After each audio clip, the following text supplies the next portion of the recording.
कैसी लड़की जिसे जो भी देखता अपनी नजरें नहीं हटा पाता, लेकिन उसकी यही खूबसूरती उसके लिए अभिश्राप बन गया। जी हां, मैं बात कर रहा हूं भारतीय इतिहास की सबसे खूबसूरत महिला के नाम से प्रख्यात आम्रपाली की, जिनके अपनी खूबसूरती की कीमत पूरे शहर की पत्नी बनकर चुकानी पड़ी। जानिए कैसे विश्व के पहला गणतंत्र वैशाली में एक दंपति को एक आम के पेड़ के नीचे अनाथ अवस्था में बच्ची मिली, जिसका नाम आम्रपाली रखा गया। आम्रपाली जैसे जैसे बड़ी हुई, उसका सौंदर्य चरम पर पहुंचता गया, जिसके वजह से वैशाली के हर पुरुष अपनी जीवन संगनी बनाना चाहता था।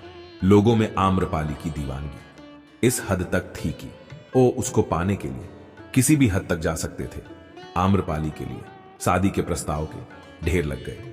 इतने सारे प्रस्तावों की वजह से आम्रपाली के माता पिता दुविधा में फंस गए। वो जानते थे कि आम्रपाली को जिसको भी सौंप गया तो बाकी के लोग उनकी दुश्मन बन जाएंगे और वैशाली गणराज्य में खून की नदियां बह जाएगी। इसी समस्या का हल खोजने के लिए वैशाली गांव में एक सभा का आयोजन हुआ। सभा में मौजूद सभी व्यक्ति आम्रपाली से विवाह करना चाहता था। निर्णय लेना बहुत मुश्किल हो गया। सभी आपने अपने विचार प्रस्तुत किए, लेकिन अंत में जो निर्णय लिया गया उसे आम्रपाली के तकदीर को अंधेरी खड़ी में ढकेल दिया गया। गणराज्य को बचाने के लिए, शांति और एकता बनाए रखने के लिए सर्वसहमति से आम्रपाली को नगर बधू यानी बैस्यां घोषित कर दिया गया। नगर बधू घोषित होने के बाद सब कोई अपने इच्छानुसार से आम्रपाली को अपना भोग बनाया करते थे। एक दिन की बात है, गौतम बुद्ध भ्रमण करते हुए वैशाली नगर के एक गांव में पहुंचे। उनके आगमन का समाचार पूरे नगर में फैल गया। कुछ ही समय में मानो पूरा नगर उनके दर्शन के लिए उमड़ पड़ा। उसमें बड़े बड़े व्यापारी, शिक्षाविद, समाज सेवी, अधिकारी और राज परिवार से भी लोग पहुंचे थे।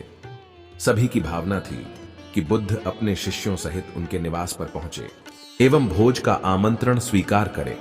बुद्ध सभी के निवेदन को बहुत ध्यान से सुन रहे थे और स्वभावगत मुस्कान के साथ आमंत्रण का आभार व्यक्त कर रहे थे। बुद्ध के सभा में वैशाली गांव के एक गणिका आम्रपाली भी वहां पहुंची। वह बुद्ध की शिक्षा से प्रेरित होकर बहुत पहले ही अपनी गणिका वृत्ति त्याग चुकी थी। उसने भी बुद्ध को भोजन का आमंत्रण दिया। बुद्ध ने तत्काल उसे स्वीकार किया और अगले दिन भिक्षुओं सहित उसके घर आने की सहमति दे दी। बुद्ध के एक शिष्य को यह बात अच्छी नहीं लगी और वह सोचने लगे कि इतने सारे अच्छे अच्छे लोगों के निवेदन के बावजूद बुद्ध ने आम्रपाली का आमंत्रण स्वीकार कैसे कर लिए। शिष्य की दृष्टि में आम्रपाली एक नाचने वाली गणिका थी। गणिका होने के कारण बुद्ध के शिष्य आम्रपाली से घृणा करते थे।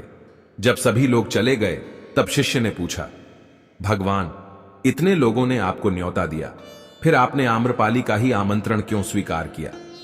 शिष्य के बात को सुनकर बुद्ध ने मुस्कुराते हुए कहा, माना वह एक गणिका थी, लेकिन पश्चाताप की अग्नि में तपकर वह निर्मल हो चुकी है। वह गणिका प्रवृत्ति को त्याग चुकी है। यदि कोई व्यक्ति इस निर्मलता को प्राप्त कर ले तो वह उनसे भी श्रेष्ठ हो जाता है, जो ऐसे किसी घृणित कर्म में लीन न रहे हों। ऐसे व्यक्ति का आमंत्रण स्वीकारने में संकोच नहीं होना चाहिए। कोई व्यक्ति जब तक बुरे कामों में संलग्न रहता है तब तक उससे दूरी रहे तो ठीक है, लेकिन जो बुरे कामों को छोड़ दे उसे स्वीकार करने में संकोच नहीं करना चाहिए। इससे उसकी अच्छाई की ओर बढ़ने की भावना को बल मिलता है। भगवान बुद्ध ने बैस्या आम्रपाली को आत्मबल देकर फिर से पहले जैसा बना दिया, जिसे आम्रपाली के लोग हीन भावना से देखते थे। दोस्तों, यह कहानी आपको अच्छी लगे तो वीडियो को लाइक करें और चैनल को सब्सक्राइब करें।